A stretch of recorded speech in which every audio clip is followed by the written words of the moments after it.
Hello प्यारे बच्चों, good evening. कैसे हैं आप सब? उम्मीद करते हैं बहुत अच्छे होंगे, बेहतरीन तरीके से आप लोग पढ़ाई कर रहे होंगे।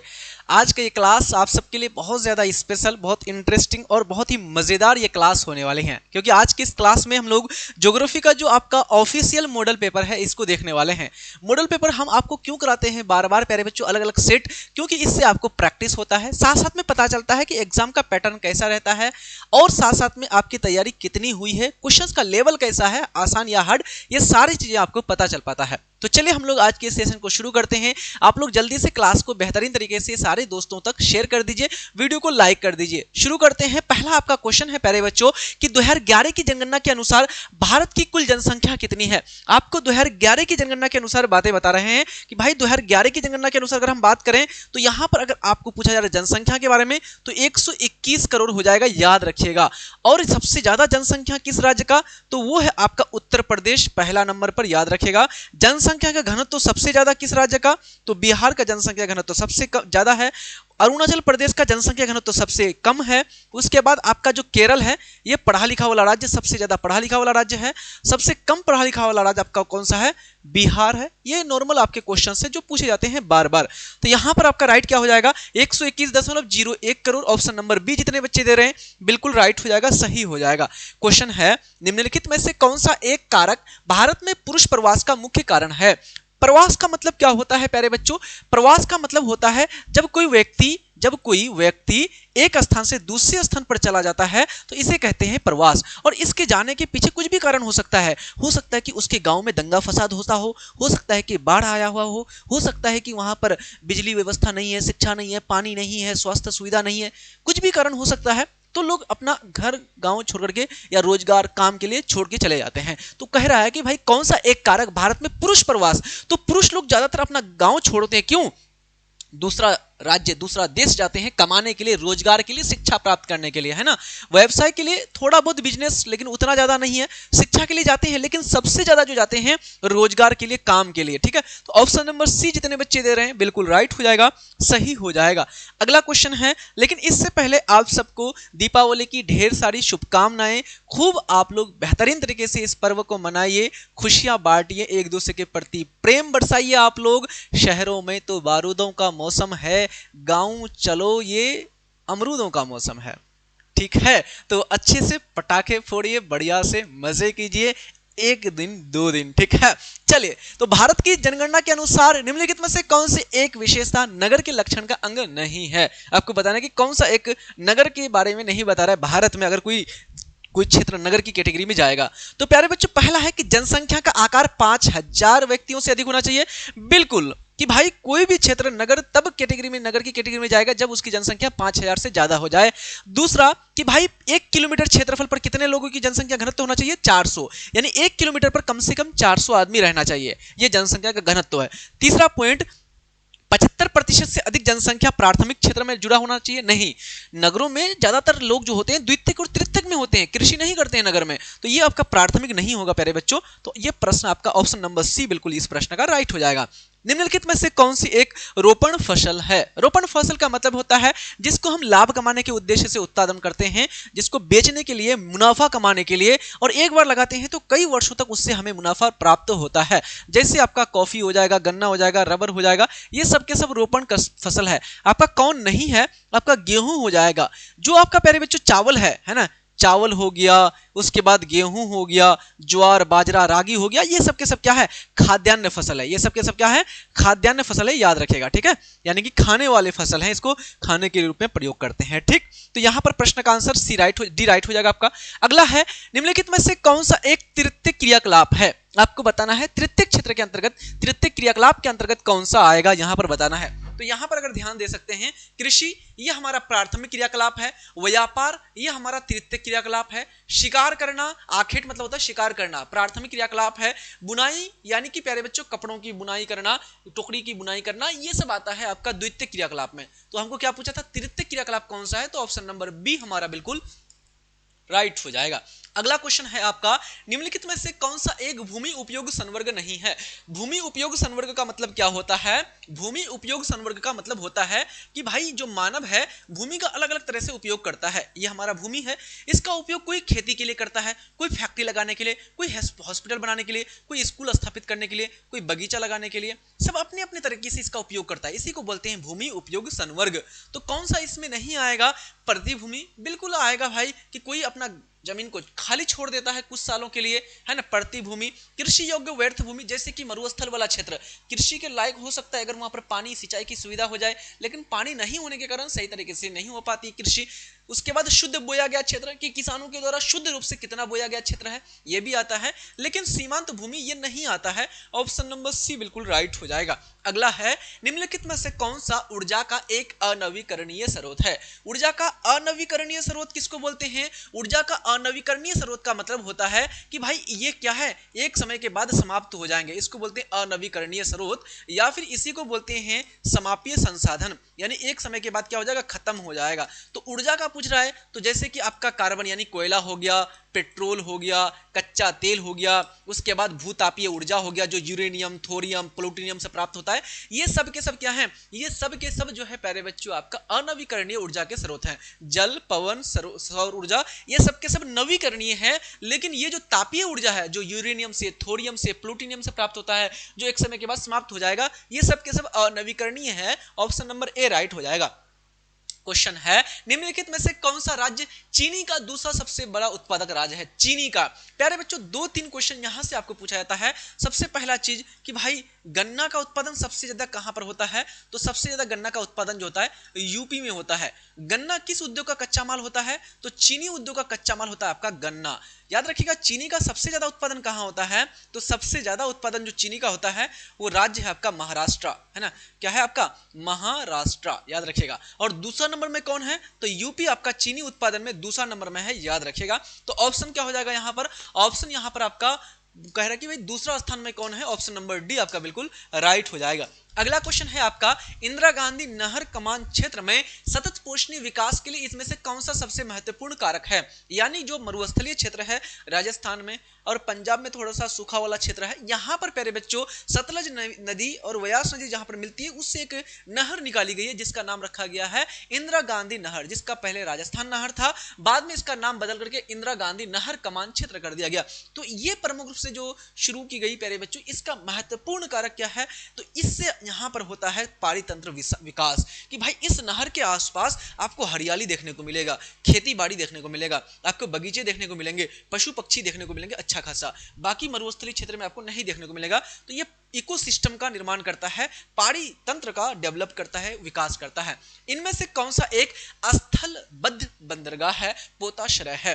पोताश्रय मतलब जहां पर पानी जहाज आकर के विश्राम करते हैं, आराम करते हैं, ठहरते हैं, जो है कच्चा तेल भरते हैं, है ना, जो उसके उसमें काम करने वाले जो मजदूर होते हैं वो खाना उना खाते हैं, तो ये आपका होता है पोताश्रय।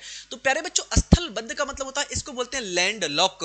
क्या बोलते हैं इसको? Land lock. लैंड लॉक का मतलब क्या होता है? मान लीजिए ये बंदरगाह है और ये जब बंदरगाह प्यारे बच्चों चारों तरफ से जमीन से घिरा हुआ होगा तो इसको बोलते हैं स्थलबद्ध बंदरगाह। जब कोई बंदरगाह हर तरफ से क्या होता है आपका बंदरगाह किससे घिरा हुआ होता है? भूमि से। तो इसी प्रकार से जो आंध्र प्रदेश में आपका विशाखापट्टनम बंदरगाह है ये स्थलबद्ध बंदरगाह है, लैंड लॉक पोर्ट है। ऑप्शन नंबर बी राइट हो जाएगा। नवनिश्चयवाद किसके द्वारा दिया गया है? नवनिश्चयवाद का संस्थापक कौन है?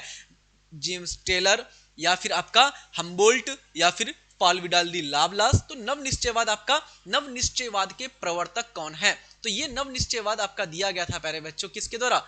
है ना, ग्रिफिथ टेलर। बिल्कुल यहां पर आपका राइट हो जाएगा ग्रिफिथ टेलर। जी टेलर मतलब ग्रिफिथ टेलर। तो ऑप्शन नंबर ए आपका राइट हो जाएगा, सही हो जाएगा। अगला क्वेश्चन है आपका नेक्स्ट, पर्वतों पर किस प्रकार की बस्तियां पाई जाती है? पर्वतों पर अगर हम भाई प्यारे बच्चों सही से देखेंगे पर्वतों को, तो पर्वतें इस प्रकार से होती हैं। तो पर्वतों में कैसा बस्ती? तो यहां पर घर बन गया, फिर यहां पर घर बन गया, है ना, इस प्रकार से, और इस प्रकार से थोड़ा ऊंचाई होता होता चला जाएगा इस प्रकार से। तो कैसा है? सीढ़ी नुमा है थोड़ा, है ना, सीढ़ी जैसे ऊपर जाते हैं। तो ये आपका सीढ़ी नुमा बस्ती पाया जाता है आपको पर्वतों में। ऑप्शन नंबर डी हमारा बिल्कुल राइट हो जाएगा।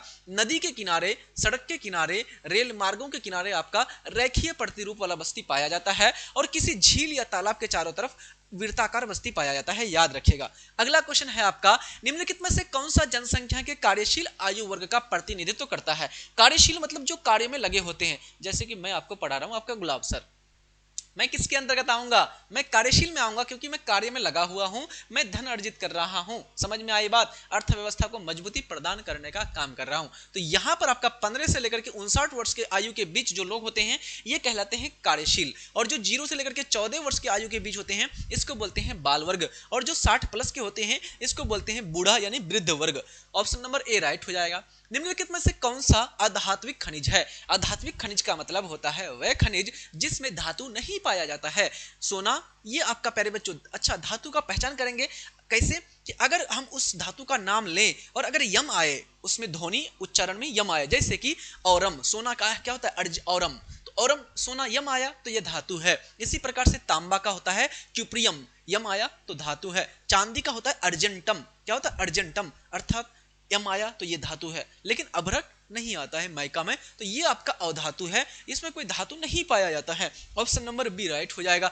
अगला है आपका, इनमें से कौन एक प्रतिकर्ष कारक नहीं है। आपको बताना है कि प्रतिकर्ष कारक इसमें से कौन सा नहीं है। प्रतिकर्ष कारक का मतलब होता है वे कारक जिसके कारण कोई व्यक्ति अपना नगर, अपना गांव, अपना क्षेत्र छोड़ने के लिए मजबूर होता है। और इसके अंतर्गत जैसे कि क्या क्या हो सकता है प्रतिकर्ष कारक में, जैसे कि आपका है ना स्वास्थ्य सुविधा का ना होना, बिजली का ना होना, पानी का ना होना, शिक्षा सुविधा का ना होना, बहुत ज़्यादा बाढ़ भूकंप आना, है ना लड़ाई मार दंगा फसाद बहुत ज़्यादा होना, है ना रहन सहन की निम्न दशा का होना, है ना आर्थिक रूप से बहुत ज़्यादा पिछड़ापन होना, है ना रोजगार का ना होना, ये सब के कारण कोई व्यक्ति अपना गाँव क्षेत्र को छोड़ देता है, इसी को बोलते हैं प्रतिकर्ष कारक। अब कह रहे हैं कि कौन प्रतिकर्ष कारक नहीं है। बेरोजगारी, बिल्कुल इसके कारण कोई व्यक्ति अपना गांव छोड़ेगा, जाना ही पड़ेगा कहीं दूसरी जगह काम करने के लिए।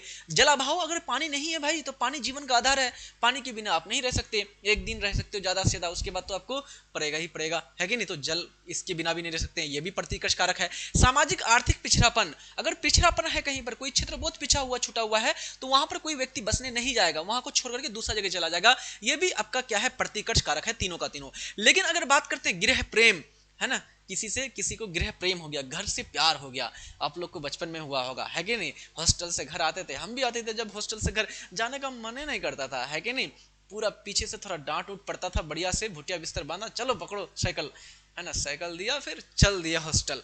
तो गृह घर से प्यार हो जाता है, तो ये क्या है, ये आपका अपकर्ष कारक है, प्रतिकर्ष कारक नहीं है। ऑप्शन नंबर डी राइट हो जाएगा। अगला क्वेश्चन है, निम्नलिखित में से कौन सा एक तेल शोधन कारखाना है।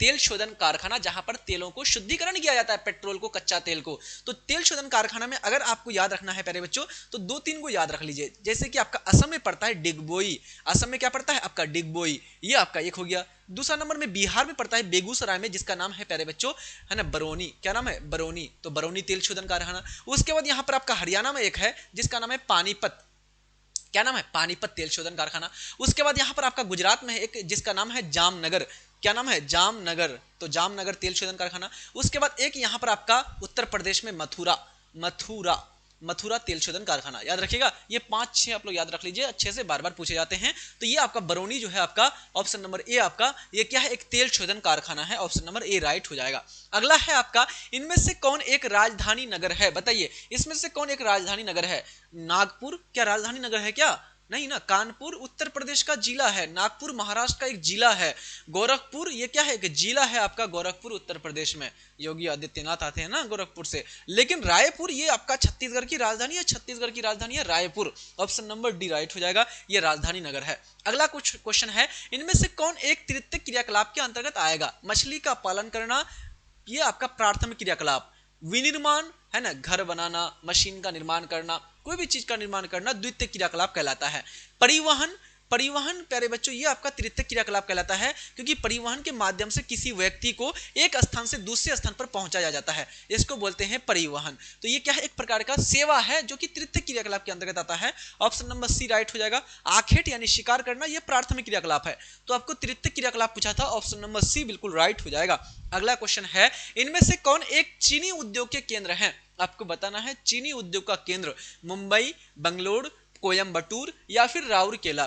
तो प्यारे बच्चों याद रखिएगा, ये जो मुंबई है आपका, ये आपका चीनी उद्योग का भी चीनी उद्योग, साथ साथ में प्यारे बच्चों सूती वस्त्र उद्योग, है ना, सूती वस्त्र उद्योग, और साथ साथ में मुंबई बंदरगाह नगर, बंदरगाह नगर, है ना, बंदरगाह नगर, साथ साथ में आपका परिवहन नगर, क्या है, परिवहन नगर भी है। मुंबई क्या है, महाराष्ट्र की राजधानी है, तो ये एक राजधानी नगर भी है, क्या है, राजधानी नगर भी है। मुंबई क्या है प्यारे बच्चों, तो मुंबई भारत का वित्तीय राजधानी है, फिनेंशियल कैपिटल, क्योंकि आरबीआई का मुख्यालय यहीं पर है, तो वित्तीय राजधानी, भारत का वित्तीय राजधानी क्या है, मुंबई है। तो ये सारे पॉइंट आपको अच्छे से याद रखना है। ऑप्शन नंबर ए आपका राइट हो जाएगा, सही हो जाएगा, ठीक।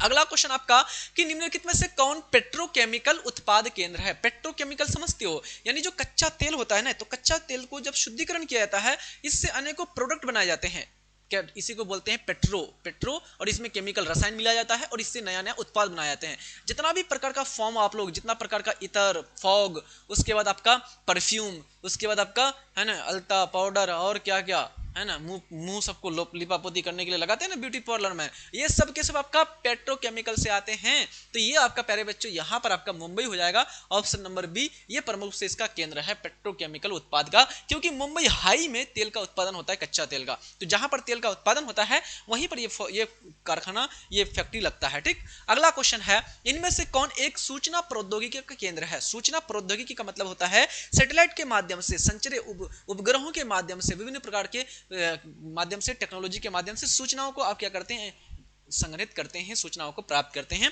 तो इसमें आपका प्यारे बच्चों नंबर 1 में आपका क्या हो जाएगा, बेंगलोर। बेंगलोर जो है इसको प्यारे बच्चों सिलिकन सिटी के नाम से भी जानते हैं, है ना, बेंगलोर को सिलिकन सिटी के नाम से, बहुत ज्यादा आगे है इंफॉर्मेशन टेक्नोलॉजी में, ऑप्शन नंबर सी राइट हो जाएगा। अगला है आपका, इनमें से कौन लौह इस्पात का केंद्र है, बताइए लौह इस्पात केंद्र इसमें कौन सा है। झरिया, ये झारखंड में पड़ता है, ये प्यारे बच्चों कोयला का उत्पादन करता है, ये खनन नगर है, ये आपका औद्योगिक केंद्र नहीं है। राउरकेला, ये प्यारे बच्चों राउरकेला बहुत इंपॉर्टेंट है, याद रखिएगा, ये जो राउरकेला है ये उड़ीसा में पड़ता है, उड़ीसा में, और ये किसके लिए प्रसिद्ध है, लौह अयस्क का उत्पादन करने के लिए, तो ऑप्शन नंबर बी हमारा बिल्कुल राइट हो जाएगा।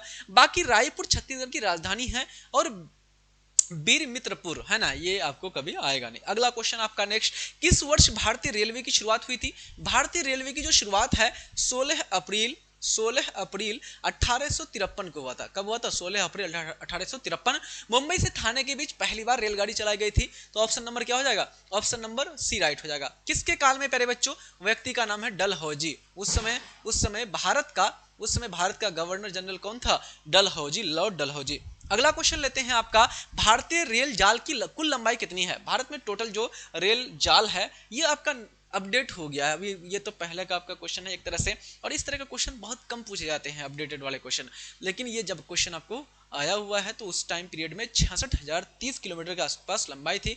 अगला है, भारतीय रेल प्रणालियों को कितने मंडलों में विभाजित किया गया है। भारतीय रेल प्रणाली जो है इसको अलग अलग मंडल में विभाजित किया गया है। पहले आपका 9 मंडल था प्यारे बच्चों, फिर बाद में जाकर के इसको बढ़ा करके 16 किया गया, फिर आपका अभी वर्तमान में आपका 19 है, ठीक है। तो यहाँ पर अगर बात करें 9, 16, 12, 18, तो दूसरा नंबर वाला आप टिक कर सकते हैं, 16 जब बढ़ाया गया था, ठीक है। बाकी ऑप्शन नंबर यहाँ पर हमारा है नहीं 19।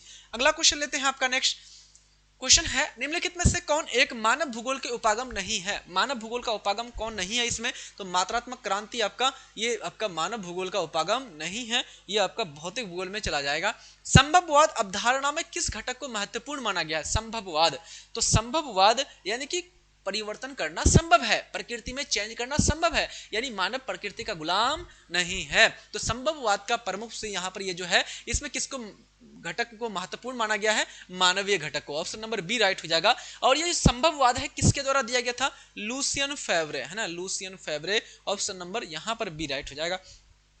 अगला है, इनमें से कौन मानव विकास के मूलभूत क्षेत्र हैं। मानव विकास का मूलभूत क्षेत्र, हमने क्या कहा है कि भाई किसी मानव का अगर विकास करना है इसको 3 गो इंजेक्शन लगा दो, इसको स्वास्थ्य दे दो, शिक्षा दे दो और संसाधनों तक पहुंच।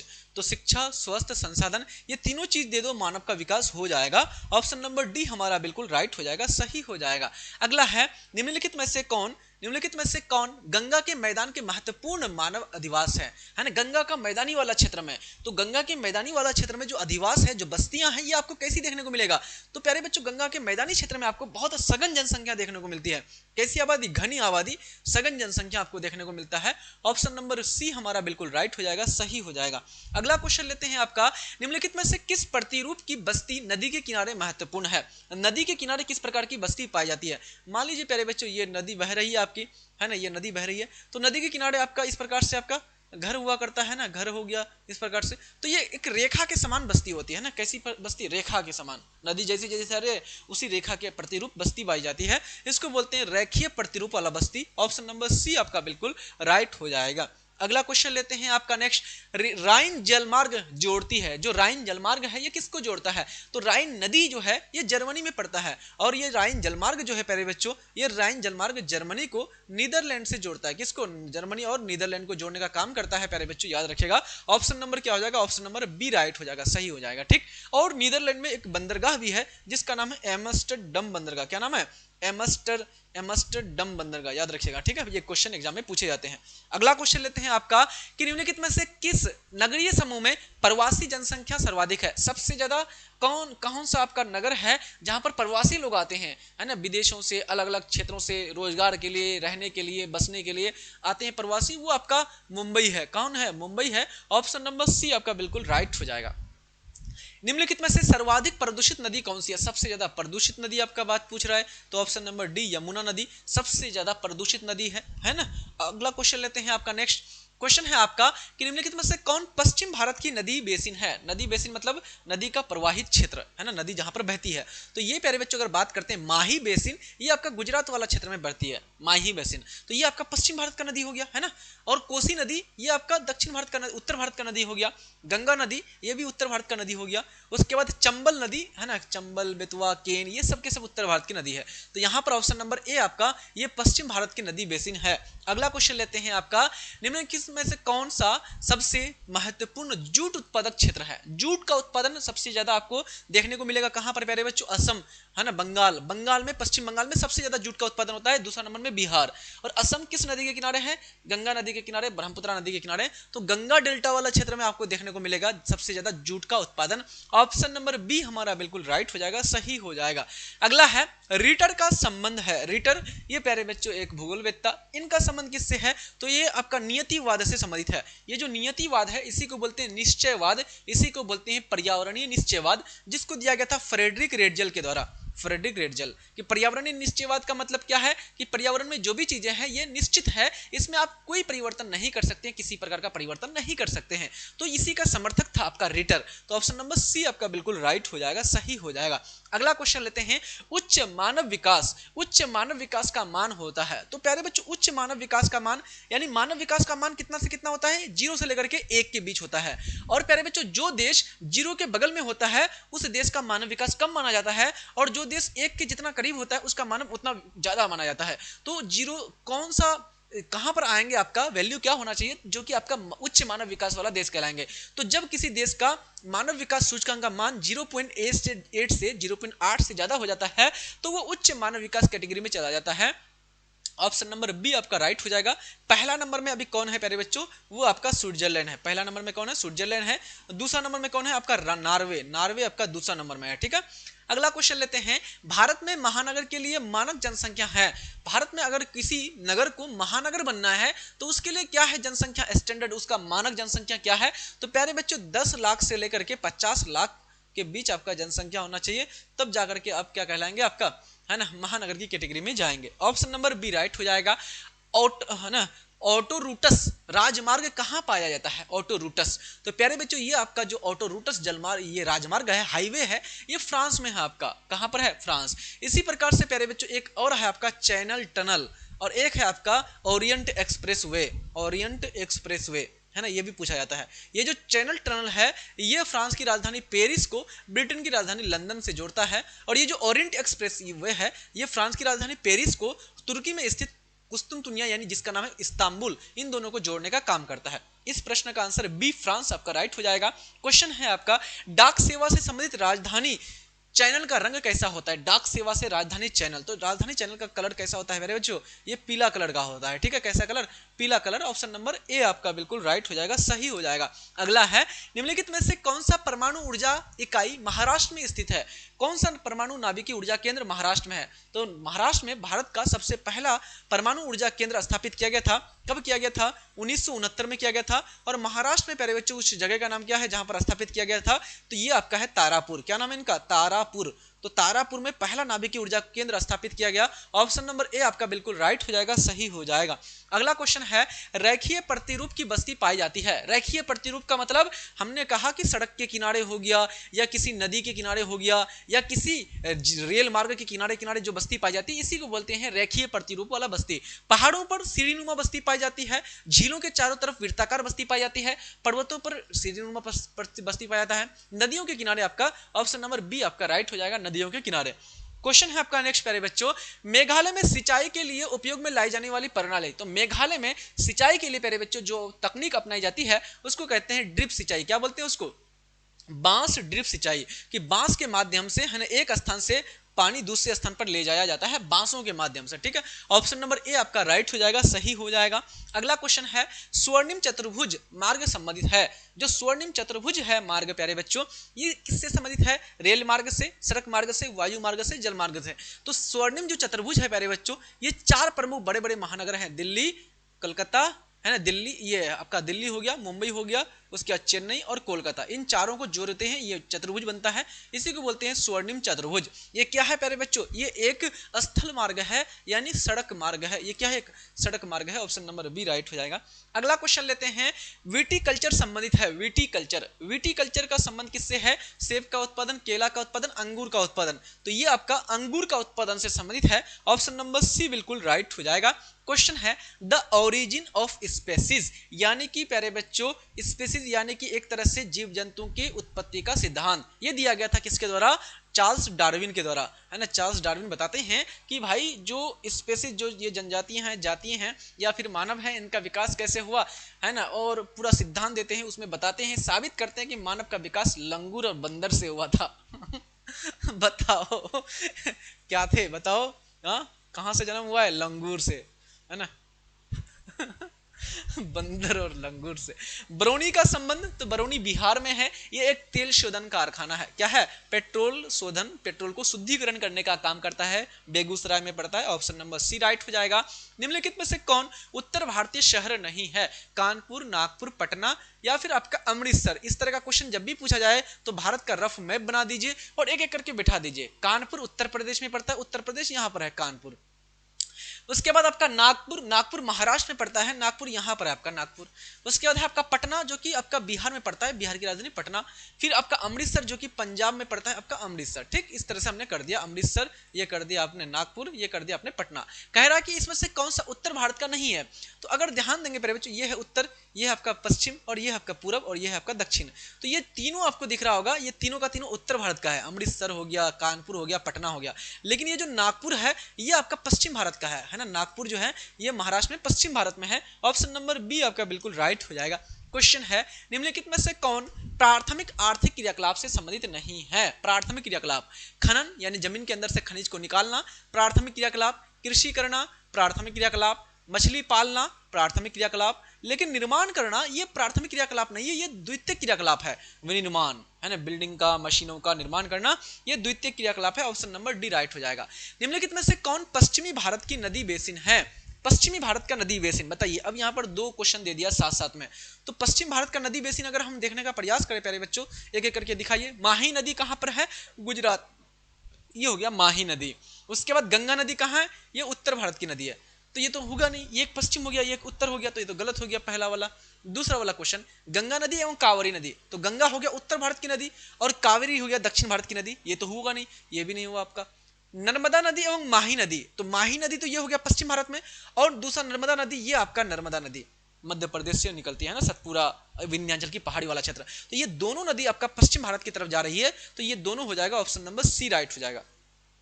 अगला क्वेश्चन लेते हैं, भारत के तट की लंबाई कितनी है? भारत के तट की लंबाई यानी जो भारत है प्यारे बच्चों, ये तट है आपका गुजरात से शुरू होता है ये तट, ऐसे करके चलते चलते चलते चलते यहाँ बंगाल तक, पश्चिम बंगाल तक चलता है। तो ये टोटल तट की लंबाई समुद्र के किनारे किनारे जो है, इधर क्या है अरब सागर, इधर क्या है हिंद महासागर, और इधर क्या है बंगाल की खाड़ी। तो ये जो टोटल लंबाई है कितना है? 7516 किलोमीटर। कितना है? 7516 किलोमीटर ये टोटल लंबाई है आपका। ऑप्शन नंबर बी आपका राइट हो जाएगा, सही हो जाएगा। किलोमीटर ध्यान रखिएगा।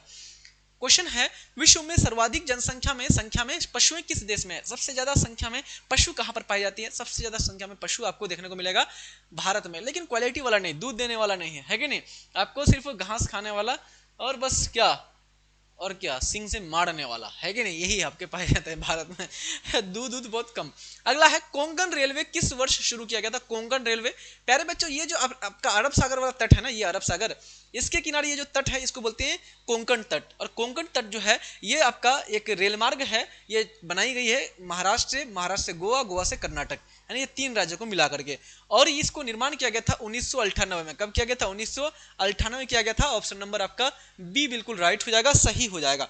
अगला क्वेश्चन लेते हैं आपका, भारत की सिलिकॉन सिटी, भारत का सिलिकॉन शहर के नाम से किसको जाना जाता है? सिलिकॉन सिटी बोलते हैं प्यारे बच्चों, क्योंकि जो भी इलेक्ट्रॉनिक्स से संबंधित चीजें होती है, चाहे लैपटॉप हो, सिस्टम्स हो, डिजिटल बोर्ड हो, मोबाइल्स हो, ऑटोमोबाइल्स, कुछ भी, ये सब में क्या है? सिलिकॉन जो आपका तत्व है इसका बहुत ज्यादा प्रयोग होता है, इसलिए इसको बोलते हैं silicon valley, silicon city. Option number C बिल्कुल राइट हो जाएगा, सही हो जाएगा। बेंगलोर को बोलते हैं। निम्नलिखित में से नोएडा किस राज्य में स्थित है? नोएडा, एक आपको नोएडा है, एक आपका गुड़गांव। ये जो गुड़गांव है प्यारे बच्चों, ये गुड़गांव आपका हरियाणा का है, ठीक है, लेकिन आता है नेशनल कैपिटल रीजन, राष्ट्रीय राजधानी क्षेत्र में। इसी प्रकार से उत्तर प्रदेश का है आपका नोएडा। नोएडा किस राज्य का है? नोएडा आपका उत्तर प्रदेश का, ठीक है, लेकिन आता है आपका राष्ट्रीय कैपिटल क्षेत्र वाला, राजधानी क्षेत्र। तो ये आपका ऑप्शन नंबर सी उत्तर प्रदेश का नगर है। ऑप्शन नंबर सी राइट हो जाएगा। तालचेर कोयला क्षेत्र, तो तालचेर कोयला क्षेत्र कहां पर है? झारखंड में नहीं है, ये तालचेर कोयला क्षेत्र आपका उड़ीसा में पड़ता है। ऑप्शन नंबर क्या हो जाएगा? बी राइट हो जाएगा। ऑप्शन नंबर, झारखंड में क्या है? झारखंड में आपका झरिया है, झारखंड में आपका बोकारो है, झारखंड में आपका धनबाद है कोयला उत्पादन करने के लिए, ठीक है। अगला क्वेश्चन लेते हैं, पूर्वी तट रेलवे का मुख्यालय कहां पर स्थित है? पूर्वी तट रेलवे, तो प्यारे बच्चों ये हो गया आपका पश्चिमी तट और ये हो गया पूर्वी तट। और पूर्वी तट में आपका पूछ रहा है कि पूर्वी तट में रेलवे का मुख्यालय, तो पूर्वी तट में रेलवे का मुख्यालय यहां पर है, ये है आपका प्यारे बच्चों और उड़ीसा की राजधानी भुवनेश्वर। उड़ीसा की जो राजधानी भुवनेश्वर है प्यारे बच्चों, भुवनेश्वर, ये क्या है? ये आपका पूर्वी तट रेलवे का मुख्यालय है। ऑप्शन नंबर सी आपका बिल्कुल राइट हो जाएगा। क्वेश्चन है, चंडीगढ़ का सॉफ्टवेयर तकनीकी पार्क कहां पर है? ले भाई, आपको क्वेश्चन ही बोला है चंडीगढ़ का सॉफ्टवेयर, तो चंडीगढ़ का ये जो सॉफ्टवेयर तकनीकी पार्क है ये आपका मोहाली में पड़ता है। ऑप्शन नंबर बी आपका राइट हो जाएगा, मोहाली, पंजाब। मोहाली में क्रिकेट स्टेडियम भी है आपका, याद रखिएगा, मोहाली में एक क्रिकेट स्टेडियम भी है ना। पर्यटन किस प्रकार के क्रियाकलाप का उदाहरण है? पर्यटन यानी टूरिज्म, लोग घूमने फिरने जाते हैं नए नए जगहों पर, तो पर्यटन जो है, टूरिज्म जो है, विश्व का तृतीय सबसे बड़ा तृतीय क्रियाकलाप है जो 40% जीडीपी प्रदान करता है। विश्व की कुल जीडीपी का 40% जीडीपी पर्यटन से प्राप्त होता है, यह तृतीय क्रियाकलाप के अंतर्गत आता है। ऑप्शन नंबर सी बिल्कुल राइट हो जाएगा। क्वेश्चन है आपका नेक्स्ट प्यारे बच्चों, सिंगरैनी का संबंध किससे है? किस खनिज से? सिंगरैनी, ये जो सिंगरैनी है प्यारे बच्चों, सिंगरैनी ये पड़ता है आपका तेलंगाना में। कहां पड़ता है? तेलंगाना में। ये आपका कोयला उत्पादन के लिए प्रसिद्ध है। किसके लिए? कोयला का उत्पादन करने के लिए प्रसिद्ध है आपका सिंगरैनी। ऑप्शन नंबर ए आपका बिल्कुल राइट हो जाएगा, सही हो जाएगा। क्वेश्चन है आपका, भूगोल शब्द का जनक कौन है? भूगोल शब्द का सबसे पहले प्रयोग या सबसे पहले इन्होंने दिया था, इसका नाम है आपका इरेटोस्थनीज। यही ये आपका भूगोल शब्द देते हैं और इसी को भूगोल का जनक भी माना जाता है। भूगोल का जनक किसे माना जाता है? इरेटोस्थनीज को, याद रखिएगा, इरेटोस्थनीज को भूगोल का जनक माना जाता है क्योंकि इन्होंने सबसे पहली बार पृथ्वी का परिधि, पृथ्वी का जो पैरामीटर है, जो परिधि है, ये मापा था, प्रयास किया था। और साथ साथ में इन्होंने प्यारे बच्चों पूरे विश्व का मानचित्र बनाने का भी प्रयास किया था। ऑप्शन नंबर बी राइट हो जाएगा। मानव विकास सूचकांक निर्माता किन देशों से संबंधित है? मानव विकास सूचकांक, इसके जो निर्माण करने वाले व्यक्ति हैं, तो मानव विकास सूचकांक का निर्माण किसने किया था? एक व्यक्ति है जिसका नाम है महबूबुल हक और दूसरा व्यक्ति है आपका अमर्त्य सेन। क्या नाम है? अमर्त्य सेन। ये जो महबूबुल हक है प्यारे बच्चों, ये पाकिस्तान का रहने वाला था और ये जो अमर्त्य सेन है प्यारे बच्चों, अमर्त्य सेन ये भारत का रहने वाला था, इंडिया का रहने वाला था। तो भारत और पाकिस्तान ये दोनों का दोनों हो जाएगा। ऑप्शन नंबर क्या हो जाएगा? ऑप्शन नंबर सी आपका बिल्कुल राइट हो जाएगा।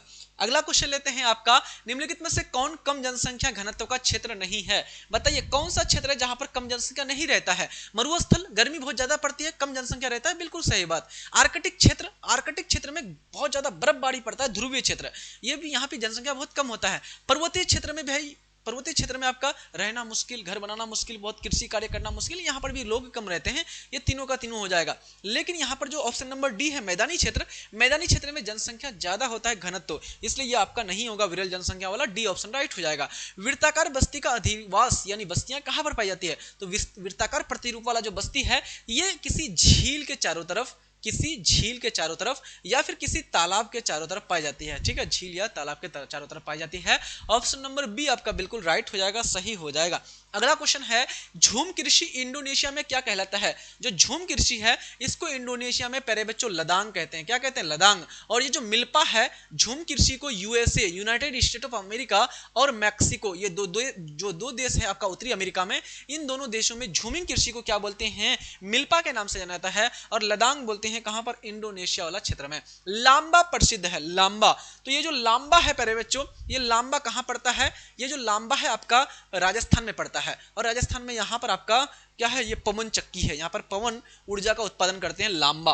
तो ऑप्शन नंबर क्या हो जाएगा? सौर ऊर्जा, परमाणु ऊर्जा, पवन ऊर्जा के लिए ऑप्शन नंबर ए राइट हो जाएगा। इसी प्रकार से एक घाटी आपका भूतापी ऊर्जा के लिए, इसका नाम है पूगा घाटी। कौन सी घाटी? पूगा घाटी, जो कि आपको पड़ता है क्या बोलते हैं कि लद्दाख वाला क्षेत्र में पूगा घाटी, जो कि भूतापीय ऊर्जा के लिए प्रसिद्ध है। यहां पर प्रश्न का answer option number A right हो जाएगा। निम्नलिखित में से कौन एक जनसंख्या वृद्धि का कारक नहीं है? जनसंख्या वृद्धि का 3 कारक होता है। जनसंख्या में जो परिवर्तन होता है, जो वृद्धि होता है, एक तो जन्म के कारण जनसंख्या बढ़ जाती है, दूसरा मृत्यु के कारण जनसंख्या में कमी आ जाती है, और तीसरा प्रवास के कारण जनसंख्या बढ़ भी सकता है, घट भी सकता है। अगर कोई व्यक्ति नया गांव में आ गया तो इससे जनसंख्या बढ़ जाएगा, अगर गांव से कोई व्यक्ति निकल के बाहर चला गया तो इससे जनसंख्या घट जाएगा। तो ये तीनों का तीनों कारक है जनसंख्या वृद्धि का। यहाँ आवास ऑप्शन नहीं होगा, ऑप्शन नंबर डी आवास ये कारक नहीं है। अगला क्वेश्चन है, किस वर्ष गैट का नाम बदल करके विश्व व्यापार संगठन किया गया? प्यारे बच्चों 1945 में आपका विश्व युद्ध की समाप्ति हो जाती है। व्यापार को बढ़ावा देने के लिए 1948 में प्यारे बच्चों गैट, जनरल एग्रीमेंट ऑन, है ना, general agreement on tariff and, है ना, ट्रेड, है ना। तो प्यारे बच्चों व्यापार से शुल्क को हटाने के लिए, टैक्स को हटाने के लिए, कम करने के लिए और व्यापार को बढ़ावा देने के लिए किया गया था गैट, ये समझौता 1948 में। और बाद में जाकर के 1995 में इसका नाम बदल करके कर दिया गया WHO, वर्ल्ड ट्रेड ऑर्गेनाइजेशन, यानी विश्व व्यापार संगठन, और इसका मुख्यालय स्विट्जरलैंड के जेनेवा। ऑप्शन नंबर बी आपका राइट हो जाएगा, सही हो जाएगा। अगला क्वेश्चन लेते हैं आपका। नेक्स्ट क्वेश्चन है आपका, किस खनिज को भूरा हीरा के नाम से जाना जाता है? भूरा हीरा किससे कहा जाता है? लिग्नाइट जो है इसको भूरा हीरा के नाम से जाना जाता है, लिग्नाइट। और लिग्नाइट क्या है? लिग्नाइट एक प्रकार का कोयला है। लिग्नाइट क्या है? कोयला है। कोयला के 4 प्रकार होते हैं, एक होता है एंथ्रासाइट, दूसरा होता है बिटुमिनस, तीसरा होता है लिग्नाइट और चौथा होता है पिट। पिट सबसे घटिया किस्म का कोयला होता है, एंथ्रासाइट सबसे बढ़िया किस्म का कोयला होता है। भारत में सबसे ज्यादा कोयला बिटुमिनस पाया था 80%, और लिग्नाइट कोयला को भूरा हीरा कहते हैं। अगला क्वेश्चन लेते हैं आपका next and the last question of this session. Chandrapur तांबा खदान किस राज्य में स्थित है? प्यारे बच्चों अगर आप लोग तैयारी नहीं किए हैं, बेहतरीन तरीके से तैयारी करना चाहते हैं तो क्रैश कोर्स जल्दी से आप लोग ज्वाइन कर लीजिए जल्दी से। क्रैश कोर्स में आपकी प्रॉपर तरीके से क्लासेस शुरू हो चुकी है। फी आपका बहुत कम है, मात्र 349 रुपया इसका फी है एग्जाम तक के लिए। और इसमें जो है आप सबसे हमने प्रॉमिस किया था कि आपको मॉडल पेपर मिलेगा, आपको, है ना, जो उम्मीद मॉडल पेपर है हम लोग प्रॉपर बना करके आपको दे दिए हैं। जो बच्चे अभी तक जेरक्स करके नहीं निकाले हैं, जेरक्स कर लीजिएगा, प्रिंट कर लीजिएगा जल्दी से, और प्रिंट करना ही है ना, कंपलसरी है, सब कोई प्रिंट करेंगे फटाफट, ठीक है। और प्रिंट करने के बाद आप लोग बता इस नंबर पर भेज भी देना कि आपको आपने प्रिंट जो किया है इसमें 75 43 044 368, ताकि पता चले हाँ भाई आपने प्रिंट किया और ये सारे क्वेश्चंस आप लोग प्रैक्टिस कर रहे हैं, ठीक। तो बेहतरीन तरीके से तैयारी करनी है आप सब किसी को क्रैश कोर्स में ज्वाइन करके। कोई भी दिक्कत आए कोर्स ज्वाइन करने में तो इस नंबर पर मैसेज या कॉल कर लीजिएगा। चंद्रपुर तांबा खदान किस राज्य में स्थित है? तो ये जो चंद्रपुर तांबा का खदान है प्यारे बच्चों, ये चंद्रपुर आपका महाराष्ट्र में, कहां पर है? महाराष्ट्र में। तो ऑप्शन नंबर ए आपका बिल्कुल राइट हो जाएगा, सही हो जाएगा। इस प्रकार से प्यारे बच्चों ये सारे क्वेश्चंस हम लोगों ने देख लिया बढ़िया तरीके से, अच्छी तरह से। अब आप लोग ईमानदारी से बताना, इस मॉडल पेपर में आपको हमने टोटल 70 क्वेश्चंस कराए, इसमें से कितने क्वेश्चंस आपके सही हुए। प्यारे बच्चों आप सबकी सब्जेक्टिव की भी तैयारी आपको करनी है अच्छे से, और सब्जेक्टिव की तैयारी बेहतरीन तरीके से आपकी क्रैश कोर्स में भी हो रही है, और साथ साथ में जो हमने आपको मॉडल पेपर दिया है उसी मॉडल पेपर से आपको बहुत सारा क्वेश्चन, आपको सीधा सीधा सारा का सारा क्वेश्चन आएगा, इसलिए आप लोग प्रिंट कर लीजिएगा। और ये क्लास अच्छा लगा है आप लोगों को तो क्लास को जल्दी से लाइक कर दीजिए, अपने दोस्त यार को क्लास शेयर कर दीजिए, प्यारा सा आप लोग जल्दी से एक बढ़िया सा कमेंट कर दीजिएगा ये सेशन कैसा लगा आप सब किसी को। जो बच्चे नए हैं चैनल में, चैनल को सब्सक्राइब कर दीजिए। पढ़ते रहिए अच्छी तरह से, हंसते रहिए, मुस्कुराते रहिए। तब तक के लिए जय हिंद, धन्यवाद, bye, take care and love you all.